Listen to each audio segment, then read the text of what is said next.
রাজু বর্মনের ফাঁসি চাই, তার একমাত্র উপযুক্ত শাস্তি ফাঁসি। এলাকার মধ্যে সে ত্রাস সৃষ্টি করে রেখেছে, সে জামিন পেলে একটি একটি করে এলাকার ছেলেদের মারবে, এমনটাই অভিমত উষাবাজার ভারতরত্ন সংঘ এলাকার মানুষের। শুক্রবার রাজু বর্মনকে আদালতে তোলা হয়। তার আগে থেকে আদালত চত্বরে অপেক্ষা করেছিলেন উষাবাজার এলাকার মানুষ। তাদের মধ্যে ভারতরত্ন সংঘের সম্পাদক দুর্গাপ্রসন্ন দেব ওরফে ভিকির বিধবা স্ত্রী, সংঘের সভাপতি সহ অন্যান্যরাও ছিলেন। আদালত চত্বরে প্লে কার্ড হাতে নিয়ে বিক্ষোভ দেখান তারা। খুন হওয়া ভিকির স্ত্রী এই হত্যাকাণ্ডে মূল অভিযুক্ত রাজু বর্মনের ফাঁসির দাবিতে মুখ্যমন্ত্রীর দৃষ্টি আকর্ষণ করেন। আর হ্যাঁ কোনো মতো নির্মূল জামিন না হয়।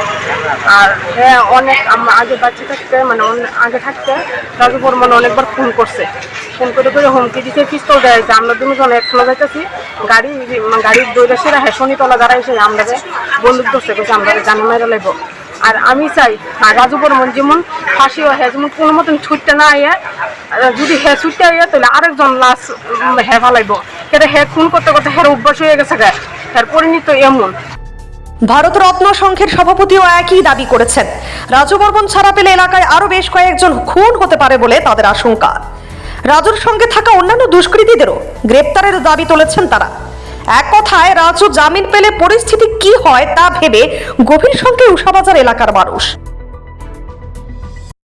আমরা আশা যে আমাদের এলাকার আমাদের একটা প্রতিষ্ঠিত ক্লাব আছে, এই ক্লাবের যে ভারতরত্ন সংঘ আমাদের এই সেক্রেটারিকে মারা হয়েছিল আততায়ী রাজু বর্মন এবং তার সংঘবঙ্গ নিয়ে। তাই আমরা চাইতেছি আমাদের এলাকার পক্ষ থেকে আমাদের সরকারের কাছে, মুখ্যমন্ত্রীর কাছে, আমরা স্বরাষ্ট্রমন্ত্রীর কাছে আমরা অনুরোধ জানাইতেছি যাতে আমাদের স্বরাষ্ট্রমন্ত্রী এই ব্যাপারটা দেখে এবং এই রাজু বর্মনের মতো একটা আততায়ীকে যদি ত্রিপুরার বুকে এনকাউন্টার করা যায় তাহলে বোধহয় আমাদের ত্রিপুরাতে এরকম জঘন্য কাজ আর হইতো না, এরকম আততায়ী আর সৃষ্টি হইতো না। প্রসঙ্গত ভারতরত্ন সংঘের সম্পাদক দুর্গাপ্রসন্ন দেব ওরফে ভিকি হত্যা মামলার মূল অভিযুক্ত রাজু বর্মনকে গুয়াহাটি থেকে আগরতলায় আনা হয়। আগরতলায় আনার পর তাকে এনসিসি থানার লকআপে রাখা হয়েছিল। তাকে জোর জিজ্ঞাসাবাদ চালিয়েছে পুলিশ। গত 30 এপ্রিল খুন হয়েছিল ভিকি।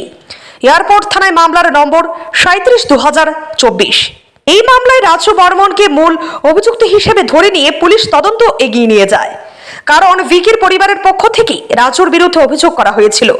মঙ্গলবার আসামের কামরূপ জেলার একটি ভাড়া বাড়ি থেকে পুলিশ রাজুকে আটক করে। ট্রানজিট রিমান্ডে তাকে বৃহস্পতিবার আগরতলায় আনা হয়। এদিন এমবিবি বিমানবন্দরে রাজুকে আনার আগে থেকে অপেক্ষা করছিলেন উষাবাজার এলাকার বহু মানুষ। তাকে জিজ্ঞাসাবাদের মধ্যে দিয়ে এই মামলার অনেক তথ্য বের হয়ে আসবে বলে মনে করা হচ্ছে। Bureau report, CNE TV.